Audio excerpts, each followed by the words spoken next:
Yep. What's going on, man? How are you? Through the ringer this morning. Through the ringer the past couple weeks, it sounds like. Yeah. Yep. It's I mean, half things half and half, good and bad. Ebbs and Yeah. flows just like normal. But yeah, this morning was a is continuing to be a doozy. Is it voice related or just other fires? Other fires, just kind of stuff in general with Yeah. multiple different projects. But that's why we love doing what we love doing, right? I mean, Yeah, exactly. The problems never stop. You just get better at solving them, when supposedly. Although it probably doesn't feel like it. it I mean, I was talking with Tim about this the other day and how like you and I have had multiple business like rounds of experience now over the last I don't even know how I mean 10 plus 10 plus years of doing stuff, knowing each other probably I don't even know now how long we've known each other. I don't know. Long time. Long time. But But I mean, like five like years probably, I mean it was maybe before more. COVID. 2019 coming into 26. So yeah, I mean, 7 years. Well anyway, the like we've had like multiple rounds of business experience now, and it's always like you see these posts about how people are like, oh, it wasn't my first business or my second or my third or my fourth or my fifth. It was like the eighth business that I tried that I had success. And all that past knowledge and information from the past endeavors was carried forward, which is part of the reason why that the eighth business was the successful one. And from my point of view, from our point of view, like that is currently happening, I think, with our respective applications and current businesses, where we've taken all that past experience and used it and, leveraged it forward to this, the current projects that we're working on. And seeing the success of where Stammer is at, to me, it's like, oh yeah, it's very obvious that that is the eighth one, so to speak. But for Tim, it's kind of his second or third. So like he's still kind of on that, um, you know, that upward trend, so to speak. And I think I am as well. But it's interesting to compare the kind of the two perspectives on that. Like everyone wants the business to be grander and have more revenue and do better and be more profitable and all these things. But um, I have no idea where I was going with that. But yeah, yeah. No, I get it. I've been thinking about that a lot lately, actually. It's just like how many failures you have to go through to actually get to the point where your business is successful. And I think I Yeah. got lucky with digital. I mean, digital was really my second business, but there were so many iterations within that before it became successful, before we figured out our customer avatar and like figured out what we were actually doing to Yeah. run ads and basically fulfill on the service. So like it was our second go, but there have been so many failures within that company before we, got profitable and got to the point that we can scale. And then even after it's running, because it's service based, not a high equity business, you're just constantly getting shiny object syndrome. So I go back and think about how many little businesses I started during that time that just started and failed. Um, Yeah, anyway, it's crazy. I have a folder on my computer of like failed ideas, and it's just dozens of things that we tried that I thought were going to be, the next big thing that I thought I Yeah. was going to put more time and attention into that I just, never ended up growing legs. Yeah. And it's interesting now I'm seeing some content about how people are recommending others get started with making money online. And it's agency is usually at the top, like, it's easiest, lowest lift, like kind of easiest to get started, some sort of service based business. And then it scales to eventually either becoming software like info products, courses, um, e-com, mobile apps, software. And it's interesting. Some of those are flipped, where e-com is like the final boss, or maybe software is the final boss in those lists. And I think it's really interesting that we kind of went the other way and did e-com first back in the heyday of e-com, of online e-com, and now pivoting out of that into software. Just it's interesting. I'm like interested in our own past and trajectories. Yeah, ecom definitely feels a little more like final boss level in terms of level of difficulty. I think there Yeah. was a lot of great tech that made ecom amazing like 5 and 10 years ago. But now there's a lot of tech that's making software a lot easier, and AI Mm-hmm. is making software a lot easier. So now ecom is like on the scheme of a new entrepreneur, on the trajectory of being a new entrepreneur, ecom is definitely on the harder side of things. I Yeah. also think because especially if you want to grow a big ecom brand, you're going to be, donating money to Meta and Google, basically.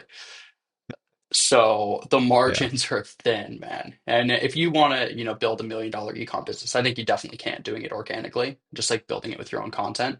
Um, but scaling, there's the margins get really tight. Yeah. Yeah. And it's funny how like we kind of went through that period of working on ecom brands with such like um naivete, I guess, if that's the right word, and how like we had no idea like what we were actually doing, but going through it and being like, oh yeah, we'll be successful with this brand or this product, and then trying that again and again and again and again without realizing that you just kind of need to stick with it and invest a lot more money than we maybe potentially had originally thought. Yeah, I think the trap you can fall into as an early entrepreneur for ecom is you pick the product that you are passionate about or the thing that you think that like apparel or fashion accessories. It's like the sexy thing. It's easy to make content, and it's extremely fucking difficult to scale. And it is impossibly difficult to become a market differentiator. Yeah. So I can think of like out of hundreds of people that have tried, I can only think of literally two brands or people that I know that successfully started a fashion or apparel business. And I've worked with hundreds of ecom brands that have tried and failed. So, I mean, even for us, we've tried a lot of different ecom businesses. One of them was pretty damn successful, and then every other one was a failure. Yeah. I mean, one of them's hanging right there. That one did pretty good too. Yeah. I mean, it was not huge, but it was $1 million business Easily. Yeah. I mean, and then in terms of revenue. not even counting the vape business, which could have been, coulda, shoulda, woulda, I mean, your vape and business would have government. been fucking amazing. Yeah. Goddamn Gavin I, Newsom. I mean, and Trump and Biden. It was like a whole cabal of, insider bullshit. But Yeah. Yeah, you had the global forces against you on that one. when you're going up against a multi-billion dollar business that's been around for 100 years, like Philip Morris or Altria Group, like, yeah, there's not so much a couple guys in a vape shop in Santa Clara can do. Yeah. Yeah, when they're paying hundreds of billions on lobbying every year and you're just like Exactly. trying to make $1 million. Yeah. Anywho, Anyway, moving on. yeah, How's Stammer Voice? What's going on? What's the update? How's it rolling out? it's we're in progress. So like last 2 weeks, we fully deployed it to all of our full SaaS, our top customers, and on the full SaaS mode plans, and just getting people's feedback on it. And I knew that was the right move when we first built it, but it's really continued to validate that that is the right move for all things. Like we build everything in a bubble in seclusion, and until you actually get it out into the hands of customers, you don't actually know how people are going to use it.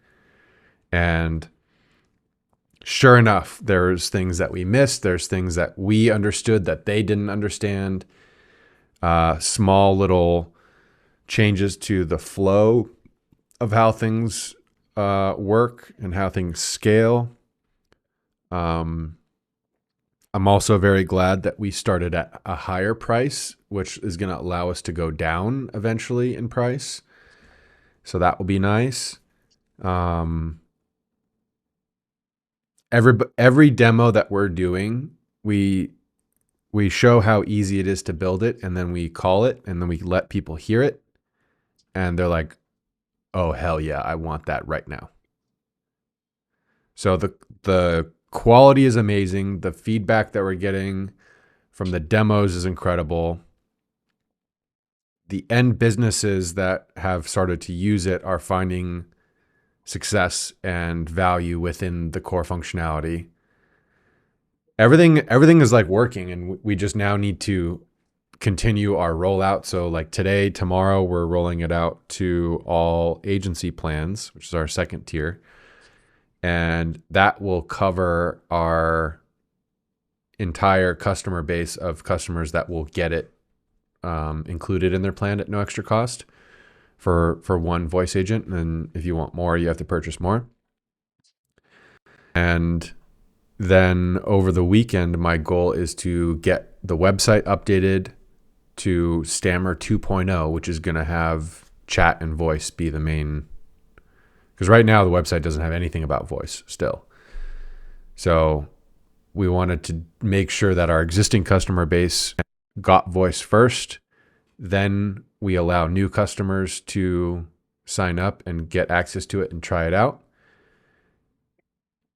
which would then allow us to do things like updating the website and then start heavily marketing it and running ads and pushing everything that we built over the last 6-8 months. So it's all coming to a head right now. Yeah. Yeah, that's really exciting. I'm excited to see it go out to all the agency clients and just see Yeah. like the mass application of people using it. Yeah, and that's one thing that we don't really have an idea yet of, which is the actual quantity of usage that is going to happen with certain customers. And that's why we kind of pushed the pricing to be a little bit higher because we weren't sure. Um, but as we've started to see people use it, there's going to be a very high chance, high probability that they they do purchase more. They do purchase an additional phone number and an additional agent and things like that. And that's when things get really interesting from a technical point of view, but also from a financial point of view, because then we have a little bit more margin to work with, and then we can start formulating ideas of how do we convert more people from our top of funnel to get that experience of engaging with the voice agents very quickly so that they get that aha moment and that value add without them being scared away by a $200 or a $500 a month price package to sign up. Yeah, yeah, 100%. I mean, you made it approachable. I think you made it easy to get that aha moment on like basically no cost because you get that one voice agent included. I think I have a feeling it will quickly become your most upsold product because I think it's the most useful product for an end user and it's going to be the easiest thing to sell. This is just outsider looking in. I have no idea, but it's Agreed. so fucking cool that it would Yeah. be it would be hard to fuck up the sales process because Yeah. of just how simply cool it is. You just dial the number on the sales call and be like, I built this for your business. Listen. Yeah, And exactly. that's it. Like it's so easy. Yeah. I mean, we I would say 98% of sales calls have all been focused on voice over the last 2 weeks. Like Yeah. nobody cares about chat. And Drew has been kind of echoing that, where he's like, I think voice is going to quickly take over um, usage, everything on our application for our users and end users. Like it's just gonna go nuts. So Yeah. Yeah. Yeah. I yeah. think it will too. I So think that's if you're the I've spoken to so many people about this because I get asked like, what service would you sell now? Because you're probably not going to start a media buying agency. Like if you were to start an agency, what would you do? I say to yep. everybody, sell virtual receptionists to local businesses. And that's how I would position this entire pitch. If I'm an agency and I'm white labeling the Stammer product, it's like sell the virtual receptionist, show the cost comparison, and then show the savings on time and the efficiency. And probably the spike in conversion rate, which would be a big one. Yeah. Yeah, and what we're starting to realize is local businesses is like the ground floor of opportunity with this. Everyone is trying to figure out it's not the tech stack itself, it's the implementation. That's the implementation piece is where every business owner is struggling. How do you When mean? you pair What's that? How do you mean? So like for example, if I'm a business owner of a dentist shop or a contracting, literally any type of business out there, as a business owner, I'm so focused in on the core offer of my business. I'm not necessarily worried about things like my website or my ads or and traditionally those are things that have been hired out. Oh, I have a website guy, I have an ads guy, I have now an AI guy. And I think that's where a lot of agencies are finding success, is because they are coming to the table with a quote unquote like a done for you offer that does all of the implementation for the business, and the business owner fundamentally does not care what AI model you're using. They don't care what tech stack or what app you're using. They just care if it works and it sounds good, it's not weird, and it doesn't cost too much and has some form of results. And if you can quickly show those things and show that value add to a business owner, they will immediately take you up on that offer, especially if it's like starting out at a low amount that can then scale up depending on, the amount of usage that it gets. And that is not something that a lot of people are so focused on. From my algorithm, my feed, and the people I talk to, everyone is still so focused in on, oh, I need to build this complicated N8N workflow, or I need to build out this super complicated automation to this, to this, to this, to this, to this. And it's like, what happens when that breaks, or when some API key gets disabled because the login credentials changed, or any variable number of issues that could pop up, that then it completely fails.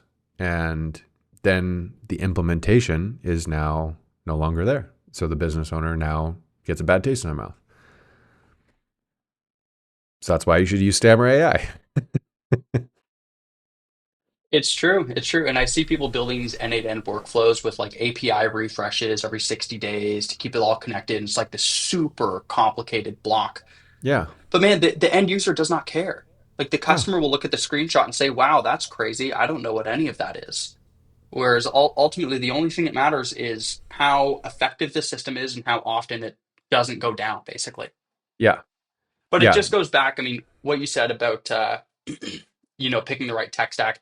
No one cares if a website's built on Webflow or Squarespace. No No. one cares if you shot the ad on a DSLR or an iPhone. It's just the result. It's the only thing that matters.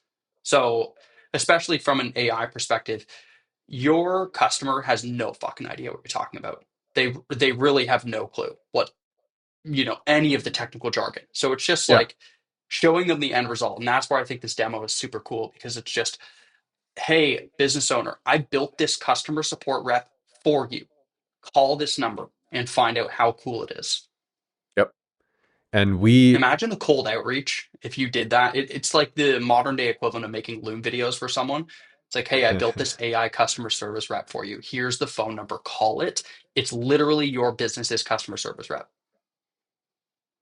yeah. And then, yeah, I mean, there's so many opportunities to use use this and showcase it as a value add very quickly because it is so sexy and so visible and audible. It's just one of those things where I'm like, this is just gonna absolutely crush. Like the people that find success with this are going to 10x the people that are doing this with chat at scale, and 100%. Yeah. it's not even gonna be close. So yeah, I so that saw one time, sorry, go ahead. well, I was gonna tell you about another good update, but you go first.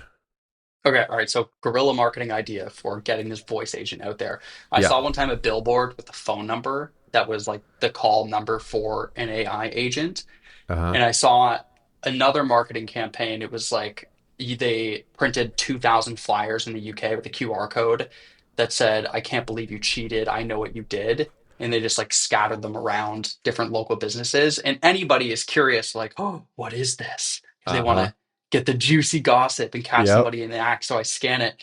What if you combined that and you put it on a billboard? Like, I know what you did with a QR code that scans to the phone number so you can call it and it's an AI voice agent about whatever XYZ local thing.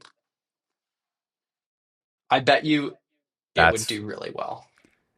that format. I think for almost any business would crush. Like I'm thinking even for insider memes that would do extremely well. Like Sally, you cheated on me. I know what you did. QR code, and then it's like make memes.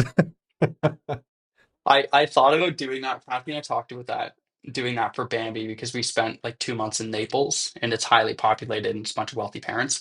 Like we should get a QR code to download Bambi and just say, I can't believe you took the kids, and then leave the QR code My God. and just put it at a bunch of coffee shops. But I don't know, you need to find a way to spin it where it doesn't feel like gotcha. It needs to, you want someone to have It, a happy aha moment, yeah. not a frightful aha moment. Yeah. It's not a, oh, F this. It's a, oh, that's funny. I like Oh, that. that was clever. Yeah, Yeah. yeah, And that's a fine line between the two on how that could be perceived. yeah. That's good. I like that a lot. That's funny. Yeah. Billboards are not that expensive either. I bet you'd ROI like crazy on that. Well, we looked into it, and there's like some digital billboards that are extremely affordable, like sub $100. And they like it cycles. They're digital, so it's like it cycles through a bunch at the same time. Yeah. But I just don't know how we.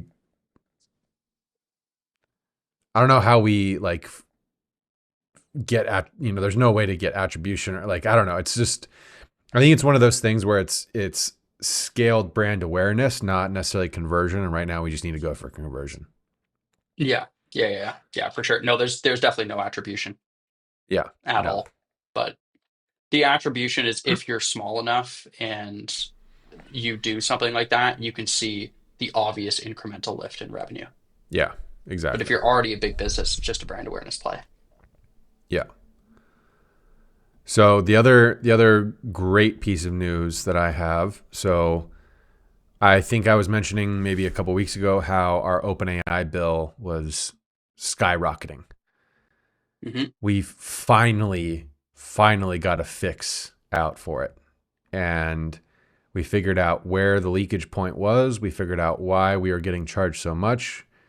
And essentially, what was happening was when we do lead collection from a conversation. So let's say somebody wants to capture somebody's name and email and phone and what's their favorite color from a chat conversation. The Yeah. way that we do that is we send the full conversation of a chat agent to OpenAI to then have it look at that entire conversation to then extract those data points. We were sending the full conversation, every message for every conversation, for every message. So it was like this exponential curve that was happening, basically. And the error was we were sending all of that data to GPT 4.1, which costs $3 per million tokens. All we did was we changed it, and now it's going to GPT-5 Nano, which is a smaller model that is built for summarization that cost 5 cents per million tokens. Oh my gosh. We cut our daily spend with OpenAI with no change to core functionality. Everything works the exact same. There's no changes to customers. We went from an average of $270 a day in OpenAI down to $15 to $18 a day. Oh my gosh, dude. Holy shit. So you just saved yourself like 6 grand a month? Yeah, I'm estimating that we're going to be saving between 5 to 7 grand a month, and that's right to our profit. Oh my gosh. I mean, listen, that's awesome. That's fantastic. Insane, That insane, you should, and rather than just putting that down to your profit, that's money that you were already, like, you already baked that into your margin. You should just take that and invest it into something else. exactly. So I think what we're going to be doing is hiring another senior level engineer. We now have multiple thousands of dollars a month allocated to ad spend and marketing for various things. And then just more profit to pad the bottom line. So that way we're sitting at a more comfortable level at the end of every month. And it feels so good. Like it's incredible. It's one of the best one of the best like outcomes I think we've had all year. It was that I mean, you change. basically just found 60 grand a year. Yeah. Yeah. Which also means that in the last 4 to 5 months, we overspent by about 20 grand with OpenAI. Yeah. What are you gonna do? We got the 10 billion plaque, or whatever. But that's the crazy thing is like the amount of tokens we're sending is still the same. It's the same. Yeah. So it's not like that was reduced. It's just the overall cost was reduced. And I'm just, catch 22, but it's, I'm just like, I've been bragging to everyone about that. I'm like, well, you just saved much money. It's amazing. Yeah, Yeah, that's awesome, man. And it's like, call it 5,000 or $6,000 a month now. But by the end of the year, that could have, if you didn't catch it now, that could have been like 20, 30 grand a month. exactly. Yeah. And I started tracking, like our daily tokens, and I started tracking everything like the OpenAI API dashboard is terrible. Like it's doesn't do much really for you. So I started tracking everything manually in a Google Sheet and seeing how our token usage is just continuously going up. I mean, we're spending on average about 4 billion tokens a month with OpenAI. So Holy shit. And you yeah, just got your 10 billion plaque? well, we got our 10 billion plaque because they did that at Dev Day, and we Mm, got the 10 billion plaque because we were between 10 and 100 billion. So they just gave us the, you're over 10 billion. When we got it. got our 10 billion plaque, I looked at our total usage, and we were at 25 billion. Like when we got our Got 10 it. billion plaque. Yeah. So with my estimations, we should get our 100 billion plaque by the end of next year. In Yeah. theory, Yeah. which, Yeah. That makes sense. which would be sick. So yeah, so huge win there. Huge, huge win. Huge. Oh, that's Yeah. awesome, man. So what about Well you? done. What's with Bambi? What's the latest? Yeah, so we have liquid glassified the entire app, which is Oh very gosh. exciting. It looks so good though. It's not out to the public yet, but the beta release looks very, very nice. Uh-huh. Churn is at an all-time low. Nice. 7-day retention is 90%. Or sorry, no, 7-day retention is in the 90th percentile of all available iPhone apps. So our retention is absolutely through the roof. Churn is down. Basically, a lot of our bugs have been fixed. That's been a huge, huge cause for all of this because everything we're doing on the back end is pretty complicated math. So it's like it's easy for things to fuck up, and you're building for all these edge cases. Like someone didn't track a child's sleep for 6 days and then comes back and it's like, why does it say my kid's been awake for 89 hours? I'm like, I didn't even fucking use it. That's why. So anyway, we fixed out all these little bugs. Churn has basically disappeared. Retention is up, which is great. Working on getting some paid ads set up because I think that's really how it's going to scale. I think the biggest difficulty right now is cost per acquisition on paid is tough to justify when your average retention is going to be 12 months because when your baby is 18 months old, it's not really useful to have a sleep tracker anymore. So I shouldn't even say that actually. It's mainly like 2 years. So the retention is going to be 2 years at an absolute maximum on a $45 a year subscription. So I'm seeing now why our competitors have all these other upsells, all these other like courses and programs and one-on-one consultations and like all these other little built-in things because that's how you can scale on paid. So that's the part that we're trying to figure out now. I think we're considering adding in a lifetime subscription. We're probably going to remove the free version entirely. Um, because that's the other interesting part with all of our metrics is that our trials now are basically non-existent.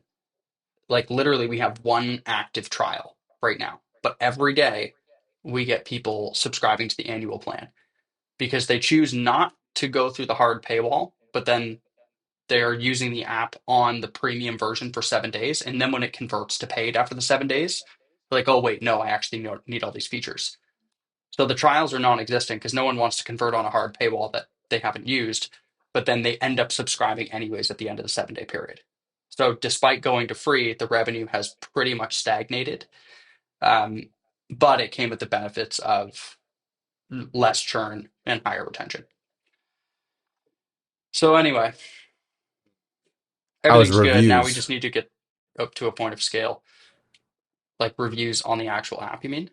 Yeah, because I remember you were saying like one of the other goals of doing the free tier was to try to get more users, more reviews, boost that up. It hasn't really made a difference. And I think it's because of where we're asking for reviews is still on the onboarding screen. So you can ping Apple to ask for reviews 3 times a year from the user. So Mm. we're still asking for reviews, like for a review before the paywall screen, and then again 3 months later, and then again 3 months later. So we haven't had the free version out for 3 months for like a long enough time to see that change. Interesting. And you said Yeah. that you're planning on removing the free plan? I think we will because the overall subscriptions, even though revenue is, I don't know. I'm still playing with the idea. I think that honestly, I haven't really decided. I'm like going Yeah. back and forth on both. Yeah. I think All we I just know need is more volume before we can make the decision. that makes sense. Yeah. When we removed our free plan, like there was just a noticeable uptick in revenue and subscriptions. And then when we implemented the free trial, like that just continued that trend. And I've seen that quite a bit where it's like, people on X or whatever are just being like, yeah, you need to remove your free plan. Like your free plan's not doing anything for you. So At least it's Yeah. worth like it's I think it's always worth testing for yourself so you have that information um for your own internal comparisons, but then it's kind of like, oh, well, yeah, everyone was kind of right. Yeah. Yeah. Yeah. I thought the other thing that the reason we did it is because we had that big event. And I thought, okay, we should have Yeah. a free version available so everybody can download it. But I didn't account for the fact that the booth did not go according to plan. Like anything that could go wrong, the booth did go wrong. So yeah, anyway, we're probably just going to divert back to paid for all those reasons. And revenue growth has stagnated, whereas the previous 4 months we were growing really quickly, and now it's completely stagnated, despite us getting a lot more views organically, which is where all of our sales are coming from right now. So Yeah. yeah, very good chance that we just end up removing it. Yeah. Yeah, that makes Yeah. sense. Anyway, that's where we're at. Slow and steady, as always. Yep. How when you're looking Cool. at ads, you have the ability to do like direct signups, right? Because that's like an app, like it's app downloads is an option. Yeah, yeah. So we just push traffic directly to the app. So Mhm. it's native in Instagram or Facebook. It just pulls up from the bottom, and you can click download right there. Yeah. I'm trying to figure out how we can replicate that with Stammer too. And that's why I was asking you about the onboarding flow stuff yesterday, because we want to really revamp that to have some of those similar features that thing like onboarding flows like yours or all the most successful mobile apps have, and implement all of that stuff, because I think if we do go paid and people go through that flow, like it's just a higher likelihood of them starting a trial and continuing, especially if they can do it on mobile. Yeah, yeah. Especially on mobile, if you're going to run ads, you want it to be super mobile optimized. You know, the other thing Yeah. I've seen for that is like putting people through a type form to collect lead info, and then you can advertise to them later. Ultimately, you'll probably just want to build out a mobile optimized onboarding flow. Yeah. Yeah. That's kind of what I was thinking and planning. Yeah, cool. Well, let's talk about that one off camera. Yeah. Yeah. Yeah. Sounds good. All right, man. I gotta go deal with the kiddos here. All right. Sounds good. Tell Kathy I said, Yeah, will do. Okay, good catching up. yeah, you too. Take care. See ya.